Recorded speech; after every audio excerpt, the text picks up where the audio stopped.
malo atu fongamola on sai fo le oli ia fatalo fatu tapo ngale tunu tala mo le a mola fa fongamai mo atu tatu tala tumo ta parsu is fono okilani er fa stau me fa papa o no ole lo matia sa ngale mo me ole ma tia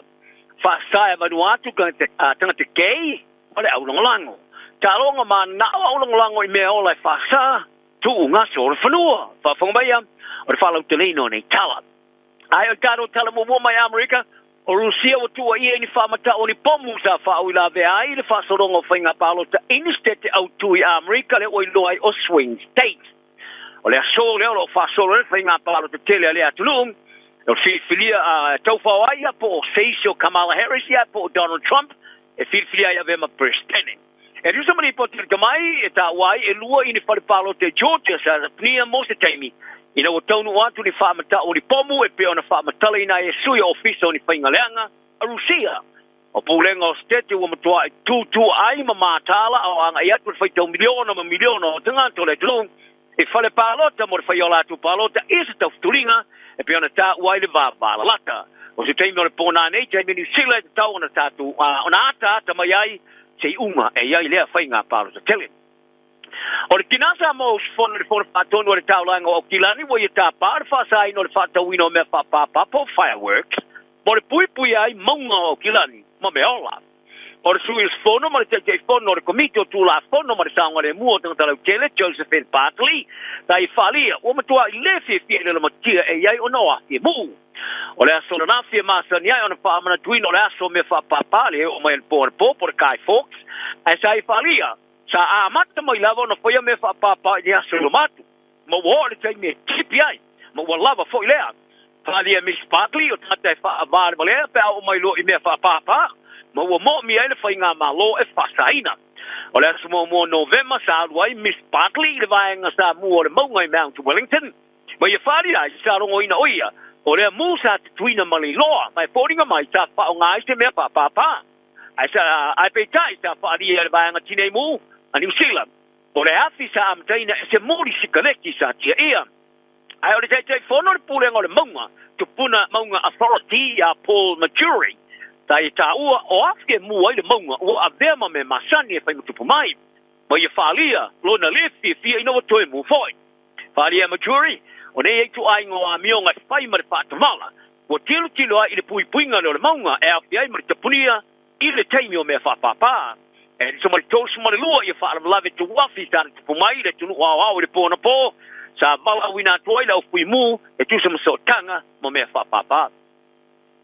o fa ria le pare mi oni sil Christopher Luxon o fa tino nga fa malo si po physical force o se la sang mo muri le vole pa ia fa sang ai tu plan so tu la fono e ta fia tu lo pinga fa fita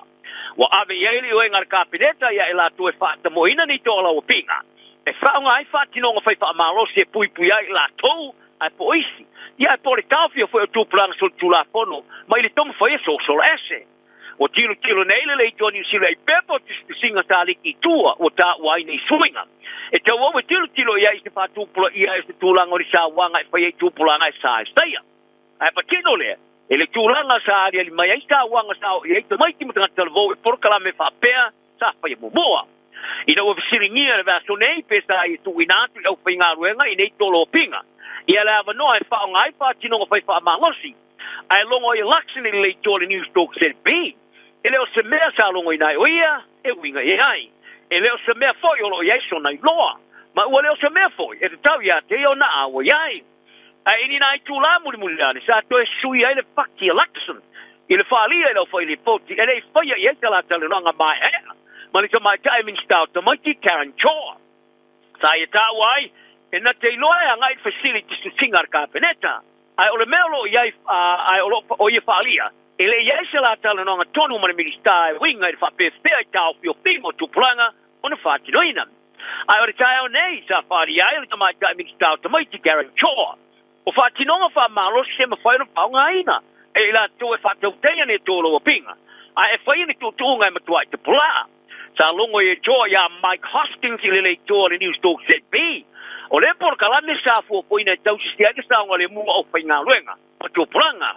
O e ta wai e mo faina la tu fainga ina tau fi o finga fai patino. Ia por. Fai fa malo si le. o tupulanga e tam foi social este ai po tam foi fa o nya pianga ya ila tu lava ai po o foi tulanga o mai lava tu pumai inisio no fanga o lokai tupulanga o le numero tanga te le ninga lu ngai sino o si tia maulunga le lata fa tu sanga au fa ki tia company au fa nga lu nga tanga to tafia le tosu nga wenga sa fa matuina le matanga lu ngo foi numero fa mo wina ni sila le foi numero le so o fai lo ele fa tu langa na fa le tu sanga o tanga te le ninga lu nga mo le to masina e muta ya se tema le o si tia le fa te ma le pasene ma le fa te ma le on pasene sa ya ile kwata ilu matu o le fa tu langa na fa sti ma o lo tu fa mo nga sa ya ma ke to tope ma se ma o lu pi silia tu le te lu mai te sema lu a fe male lu se pulu a betai e ma o lo tu le mesa ya fa mo nga fa tu pe le reserve bank le sa tu tilo ya fa tu langa na eli ma pasene o le si tio le numero tanga te le ringa lu nga ma po mai il tu i tio le mo mi rino tanga te fa nga luenga ma tanga ta mai tu no fa fo malanga mai e fa tu muina ava noa o nga luenga leipa o se tama sa ia mamori le so tanga ma se sunu fale ma po mai api le ta mu ane no fanga te talo musalim le mosque in New Lin e au Kilani pa lia le asiasi of civility detective inspector Callum McNeil o se tama se mo le tau sanga sa fa ta o to tula fa ma stonga fa tu malo i Waitakere district court ili tai au nei tai ona rilang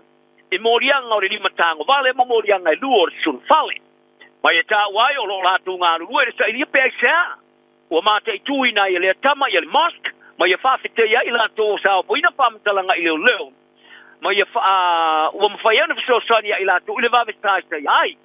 o le fale te talo Iman Reza Mosque in Mangalo Ashley Avenue sa o fale fa malos ya ile tama de tashi va bea na nafi ina o te tai fa mala ma pito to to tonu leo o le afisa tuina male loa o le matanga ruenga fa mastonga matau tua mo tanga talo tele mo to varuatu o le afi filias committee for the vasanei e tu si se ai nga fa tino wa fa otto e fa sai tanga to wailo ai o LGBTQIA e po T tanga talo lango yai ai pe fa laulo ina foi i to tono le tino ala to fa tinonga o sui fa ma popo mo ai ar tau o tanga tau o ya Albert Nalpini tai fa lia o le fai unga wala ina tusa ma fono tanga le fono amista sa faia ila matanga le tausa nei le sa tau la e fa vai na sa ye fa tino fa sai le vai ngo tanga tamala tunga yoinga i te tono le tuno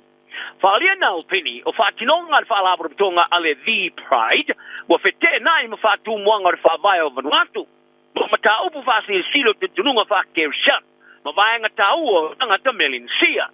tari potia le tam foi lo minga le no atu daily post mo fia mo oinos fam talanga ma fa tonu o le the pride a sale maria ta fa ria su te fono le fono fa tonu ke shano no atu pastor Thompson aki o le fa la bru tonga le the pride ile tunu o la mati ai va nga taua fa ke shano ta ye fa te ye fa nga malo le tu lai fa tanga tau fa tino nga tanga te kei ma le fa la bru tonga le the pride ile tunu ma ye ta wai e le lango ina e kale sia i ku ai ngo lango pe olai ai pe ona tu se ali tu spaia ye le fata ma ye ina le tu so koma ma komolo e tu sa mala tu a mio e anga ye taro talonga o se tu nga so fanu o lo tele ai le tau fia le o le toenga se o se mea ye tu e lua ni sila ma stali pe a faia le sa faia le sona le tu nga mole ipu a bertone ai le keminei o vai lo ina manatu pe o se tuunga o mo mia le tau fia le toi faia o ro mafu anga o le sawai no meola. O le asoro rafi sa fai lunga se lau ona su fate o sanga o le tuunga mo le ipo merpone Australia le Melbourne Cup i Flemington. I se li poti mo le kulupu tu fatasi mo le pui pui ngo sor fanu tu le Coalition for Protection of Race Horses po le CPR o fai lo ai le se lau lima si maltase sor fanu o sa mamate ai. I tau sanga ua mawai i tuunga sor fanu o mele tunu. O pongai o mamate o me ola a fia le patupe a fianga tunga olu ta e po le malepe o po na ibio vai ta fito toi tono totonga ma mano tunga a fia o la to kino e tunga le New Zealand CPR e tua inga ale New Zealand CPR o ta wan o le tausanga e muta ya ulai e luas funsol fanua sama mate ai mai fa vlave sa topo a po fa o matio la to wola tui fa moe ono ni manu o ngonga e a fia ite mi tonga tama tai pulo le fato sina mo fasau ino meola mo papulonga ina o ilo ai o save animals from exploitation ya Emma Brody tai ya long way por kala me checkpoint le Johnny Sila alfa pele tapena pena ngata mo le tu ngari po no le ma ta ino se vainga ma se tulanga e manu malo in tu per tele o mala na o tanga tai lang lo ina meola e kapu ye tu nga sol funu uma ia ta wai tu mai ole vai nga mata ino so fo no te ia ma ia nga pai umiola tu kino ma pau me masa ni nei wane ini unga leanga ia ta wai o se lauli ma sima tasne so fo no o mata to sang to wai Australia e tu sele mali tasile me ole mata ki tonu ole ta ilua kesi mali fa apo Buka mama wa sapo o mo sauli mo ta longo fa tu ngaino stalong fa te ule pino tele atu leo ta alo ilan tale le kapi Au tapenantu e mo ta alo mole All Blacks sili ta alo male au numero tasi le rolangi ai alani. Ono le huka numero tasi a Corey Taylor o ta alo o le ta alo no se afia ngalo no. O fata oto inai au moa na te tau avele tulanga mo ta alo ngali tai au le stonai te menu sila i tarren. O le so tai au le stufi le o le afa ilo le au All Blacks mo le ta longa. O George Bell e fordinga mai o le au kia le au pa le o si tulanga ia au moa. Brody McAllister o tapa ina to se kama. O mo te o ti lavo le talong a to sa talo le talong le sa man malo ya England fa ngaraso ina walu to e Taylor ma ia fali ai o le umio le Jamie sa tu ina to ya te spectunga to ai ta o fo e ula vai le mo talo ta mo talo le ai o le Jamie sa talo ai o le fa so lava ina le ya tu lan talo sa ia ni nai me se Seiuli All Blacks i Jamie sa tu le polo ila ina out le afolo no lu le talo me England di polo sa tu i tonu ele mo al sapo ai o fali ne o mo na va ngotala le staff o ia te se malo se po ia o mo sa le ia va no le tamar sa ri pro langi le sang talo ai no mo o full fit ta alo fa te o talo ai a fa e pitli mo talo le fa ngor vasto o le pato ali ma ia leo ta alo fa ma o mo tamo ai ma ta wai ele o ye se swing al fa to tonga ron ma fa mana sa no ni ngatu ile ta alo telen ba ai lani yo tala na le yaso angale ile iste lesi Maria, Linnea Oli.